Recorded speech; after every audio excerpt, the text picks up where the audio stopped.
नमस्कार दोस्तों, आज है 29 दिसंबर 2024 का दिन और देखिए आज की वीडियो में बहुत सारे मोस्ट इंपॉर्टेंट करंट अफेयर के प्रश्न हैं जो कि आपकी सभी परीक्षाओं के लिए मोस्ट इंपॉर्टेंट है।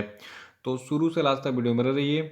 और देखिए आज ये वीडियो की जो पीडीएफ है इसको हमारे वीडियो के डिस्क्रिप्शन बॉक्स से डाउनलोड कर सकते हैं। और देखिए जो लोग नए हैं वो चैनल को सब्सक्राइब जरूर कर लेंगे और बेल आइकन प्रेस कर देंगे ताकि आने वाले सभी वीडियो का नोटिफिकेशन आपको मिलता रहे। और वीडियो को लाइक और शेयर भी कर दीजिएगा। देखिए आज का हमारा पहला प्रश्न है कि राष्ट्रीय प्रत्यायन बोर्ड के नए अध्यक्ष कौन बने।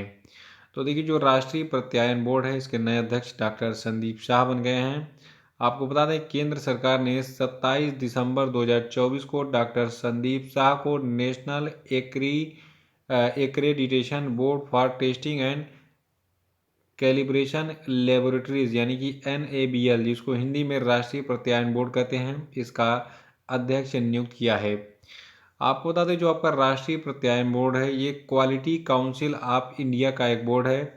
और NABL यानी कि जो आपका राष्ट्रीय प्रत्यायन बोर्ड, ठीक है, तो ये जो है परीक्षण और प्रमाणन सेवाओं की गुणवत्ता सुनिश्चित करता है जो कि उपभोक्ता सुरक्षा और वैश्विक प्रतिस्पर्धा के लिए महत्वपूर्ण है। तो इसको नोट कर लीजिएगा। और अगला प्रश्न हमारा है कि हॉकी इंडिया लीग 2024-25 का आयोजन कहाँ पर हो रहा है। तो आपको बता दें 28 दिसंबर यानी कि आज 28 दिसंबर सॉरी आज नहीं है कल ही था। तो 28 दिसंबर को शुरू हुआ है हॉकी इंडिया लीग 2024-25 राउरकेला में, ठीक है।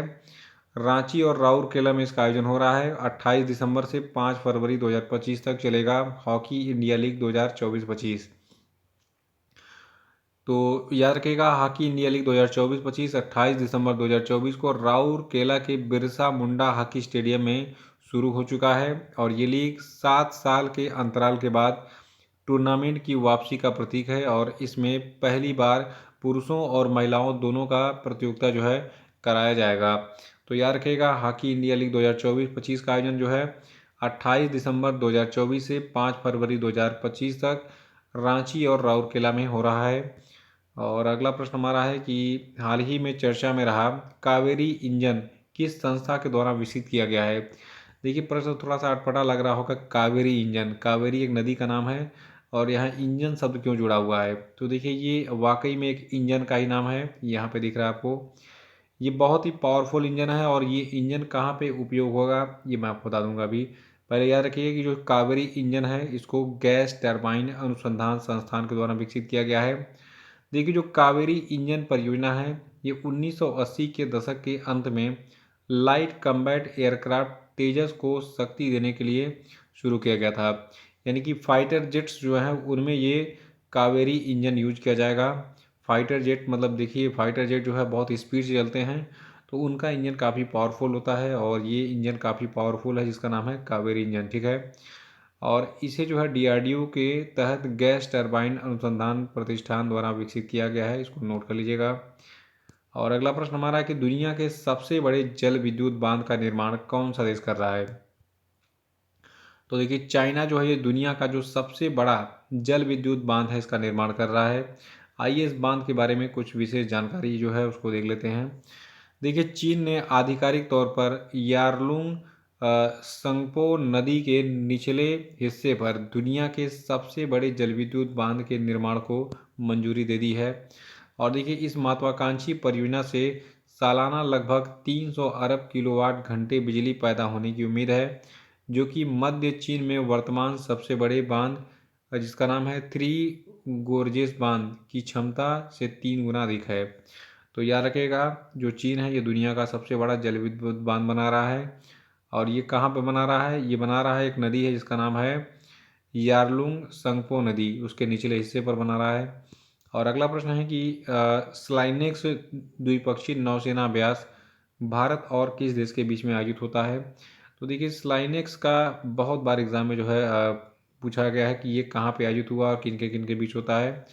तो देखिए स्लाइनेक्स जो है ये भारत और श्रीलंका के बीच का एक द्विपक्षीय नौसैनिक अभ्यास है।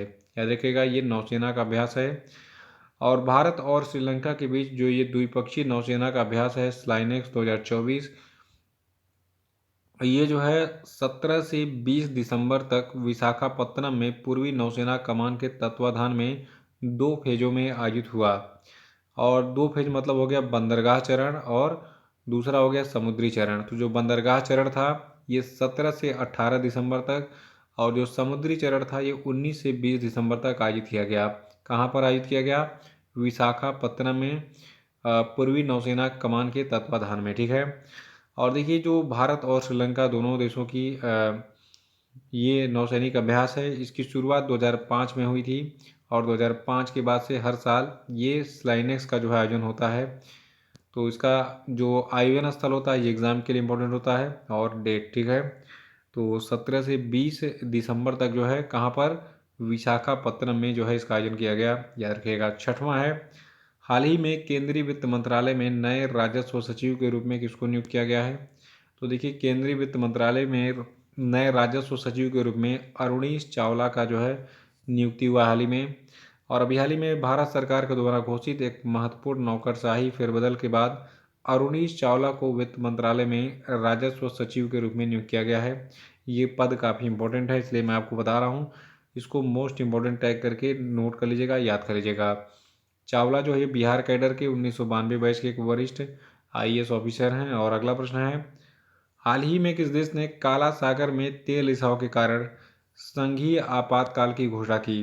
तो देखिए काला सागर जो है ये में तेल के रिसाव के कारण रूस यानी कि रसिया ने जो है संघीय आपातकाल की घोषणा कर दी है।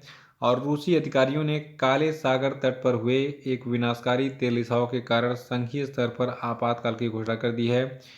ये पर्यावरणीय संकट जो कि 15 दिसंबर को हुआ था, ये क्षेत्र में व्यापक प्रदूषण का कारण बन गया है। इससे स्थानीय समुदायों, समुद्री पारिस्थितिकी तंत्र और तटीय अर्थव्यवस्था पर गंभीर प्रभाव पड़ा है। देखिए रूस की बात करें तो इसकी कैपिटल मॉस्को है। पॉपुलेशन है यहाँ की 14.38 करोड़। करेंसी है रशियन रूबल, और ऑफिशियल लैंग्वेज है रूस की रशियन। देखिए जनसंख्या इतनी कम है लेकिन फिर भी इतना पावरफुल देश है रसिया। तो अभी देखिए रूस और यूक्रेन का युद्ध भी चल रहा है, इसलिए रसिया काफ़ी चर्चा में है। तो रसिया के बारे में ये चीज़ याद रखिएगा कि रूस की राजधानी मॉस्को। और रूस के जो प्रेसिडेंट हैं इसका नाम क्या है? Vladimir Putin. ठीक है। तो पुतिन काफ़ी पावरफुल नेता हैं रूस के, और ये प्रेसिडेंट बने हुए हैं बहुत सालों से ही। देखिए एक रूस है और एक चाइना है, दोनों के प्रेसिडेंट बदल नहीं रहे हैं 7-8 साल से लगभग। और आठवां प्रश्न है कि हाल ही में मेलबर्न क्रिकेट क्लब ने किस भारतीय क्रिकेटर को अपनी मानद सदस्यता देने की घोषणा की है?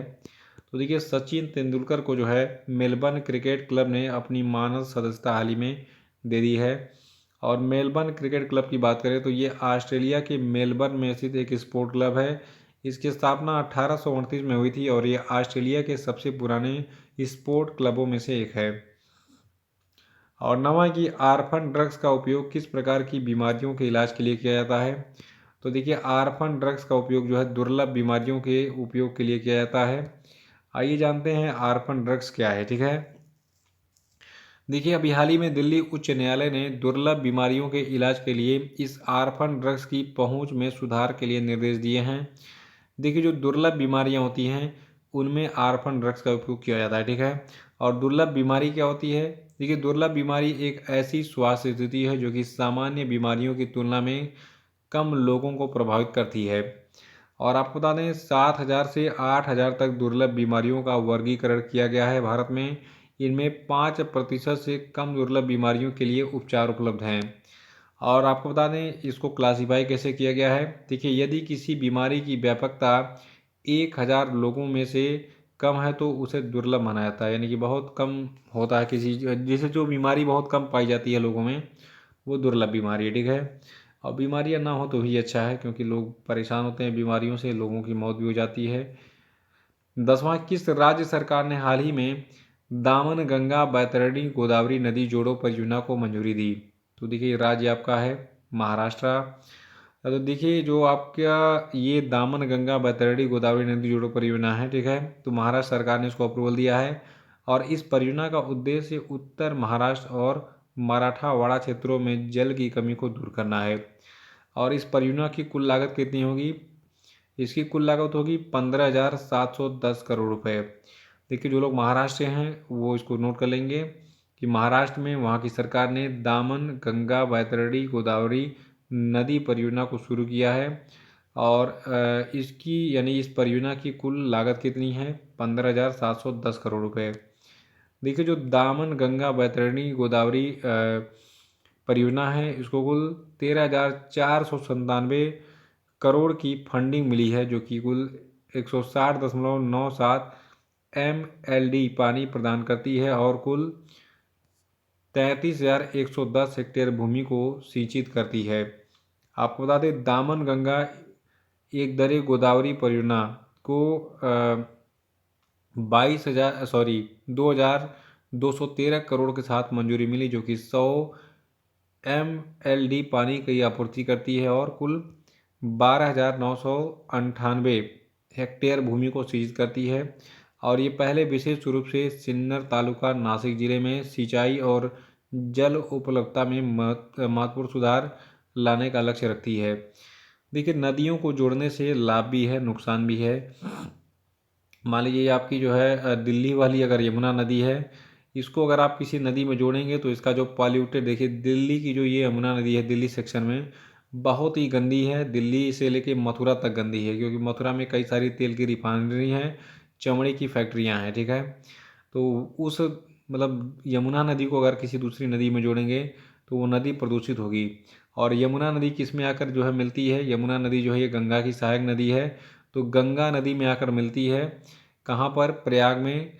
और देखिए जब गंगा और यमुना नदी मिलती है तो वहाँ पे जो ये मिलन वाला पार्ट है उसको संगम कहते हैं, जहाँ पर अभी महाकुंभ का मेला लग रहा है।